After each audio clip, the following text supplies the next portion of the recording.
कहते हैं कि ये मध्य प्रदेश, सर मध्य प्रदेश ने चौंका दिया, मध्य प्रदेश गजब है, हिंदुस्तान के दिल से जो संदेश निकल रहा है, ये क्या लगता है आपको?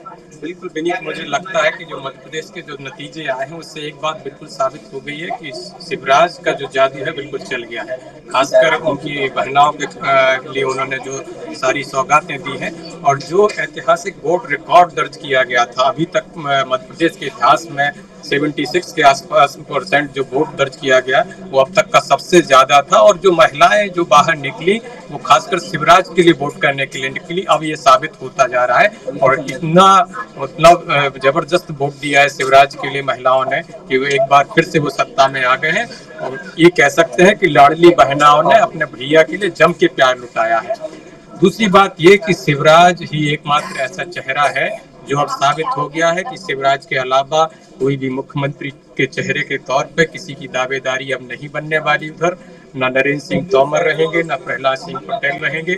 शिवराज के नाम पे वोट मिला है और शिवराज ही फिर से सीएम की पक्की दावेदारी एक बार फिर से उन्होंने तय कर दी है। उन्होंने अपने चुनाव प्रचार में भी बोला था, कई बार उन्होंने जनता के बीच में जाके पूछा कि क्या मुझे फिर से सीएम बनना चाहिए, तो उन्होंने अपना मैंडेट जनता से पहले ही दे दिया था। अब ये बात चुनाव नतीजों से सीधे हाईकमान तक पहुंच गई है। स्पष्ट है कि शिवराज सिंह चौहान फिर से एक बार मुख्यमंत्री बनने जा रहे हैं। सर इसमें मध्य प्रदेश में 150 सीटों का जो आंकड़ा है, इसमें मोदी फैक्टर कितना बड़ा रोल निभा रहा है? मोदी फैक्टर जरूर एक लग रहा था कि शिवराज सिंह चौहान के खिलाफ थोड़ी सी नाराजगी है, ऐसा बीजेपी हाईकमान को लग रहा था। इसलिए जानबूझ के उस तरह से चेहरे के तौर पर उनको साबित नहीं प्रचारित किया गया। लेकिन अब जो नतीजे आए हैं तो मोदी फैक्टर जरूर एक है, लेकिन शिवराज सिंह चेहरा मध्य प्रदेश में मोदी से बड़ा फैक्टर साबित हुआ है। मोदी से बड़ा फैक्टर यहाँ पर शिवराज फैक्टर। और इसके अलावा सर एक छत्तीसगढ़ के बारे में आज सारे एग्जिट पोल यहाँ पर फेल होते हुए नजर आ रहे हैं। जो मौजूदा आंकड़े मेरे सामने 49 सीटों पर यहाँ पर बीजेपी बढ़त बनाए हुए, 39 सीटों पर यहाँ पर बीजेपी कांग्रेस बढ़त बनाए हुए, जबकि जिस समय हमारे पास एग्जिट पोल आए थे और उसके पहले भी तमाम ये कि भूपेश बघेल की सरकार वहां पर रिपीट करेगी, लेकिन बिल्कुल उलट होता हुआ नजर आ रहा है। मतलब क्या कांग्रेस का वोटर निकला नहीं, या फिर मन पे कांग्रेस का वोटर निकला तो वोट देने के लिए कांग्रेस को, लेकर अंदर जाके फिर बटन जो है कमल पे दब गया?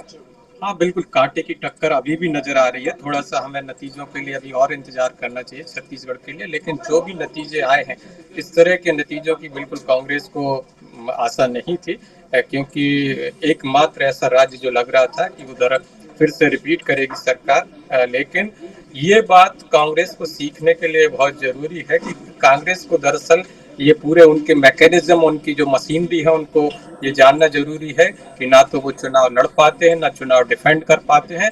एकमात्र राज्य जो लग रहा था छत्तीसगढ़, उधर भी उनकी सत्ता जाती हुई सी लग रही है। तो कांग्रेस के लिए ये एक बार इस पूरे ओवरऑल चुनाव के जो टेक अवेज है वो हमें इस तरह से लेना चाहिए। एक तो मल्लिकार्जुन खड़गे के नेतृत्व के बाद ये बड़े चुनाव हो रहे थे, कर्नाटक एकमात्र चुनाव जीते, दूसरा तेलंगाना में उनकी सरकार बनती नजर आ रही। तो इस मतलब ये है कि नॉर्थ की जगह साउथ के लोग कांग्रेस को थोड़ा सा ज्यादा तवज्जो दे रहे हैं। उधर अगर कांग्रेस मेहनत करती है तो साउथ में उनकी दावेदारी बढ़ सकती है, लेकिन नॉर्थ का मतदाता कांग्रेस को अभी भी पसंद नहीं कर रहा है।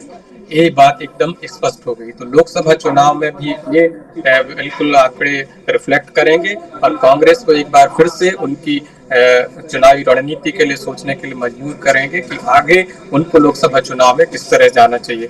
तो अगर आप देखेंगे कि 3 राज्यों में जिस तरह से बीजेपी और कांग्रेस के बीच चुनाव लड़ने का जो अंतर है वो आपको एकदम साफ समझना चाहिए कि बीजेपी किस तरह से चुनाव के मूड में हमेशा रहती है और अपनी 3-3, 4-4 बार की सरकारों को भी डिफेंड कर लेती है, लेकिन कांग्रेस एक बार की सरकार को भी डिफेंड करने में नाकाम रहती है।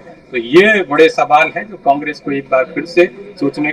छत्तीसगढ़ में विशेष बात यह है कि भूपेश बघेल ने सारे मुद्दे, इवन जो हिंदुत्व का मुद्दा भी, वो भी बीजेपी से छीन लिया था और जितनी भी सारी योजनाएं थी सब में जम के हर एक लाभार्थी को टारगेट किया, किसान हो, महिलाएं हो, गाय हो, गोबर हो, सब कुछ टारगेट करने के बावजूद भी अगर उधर फिर से बीजेपी सरकार बना के ले जाती है तो इसका मतलब है बीजेपी का जो कैडर वोट बैंक है उसने जबरदस्त काम किया है और एक जो अंडर करंट था वो बीजेपी का काम किया है और एक बार फिर से कांग्रेस को मात खानी पड़ी है। ओवरऑल जो कांग्रेस की चुनावी रणनीति है, केवल इस लिहाज से नहीं कि 3 चुनाव में मात खाई है, लोकसभा चुनाव के लिए भी एक सोचने के लिए मजबूर कर दिया है कि उनको नए सिरे से सोचने की बहुत जरूरत पड़ेगी।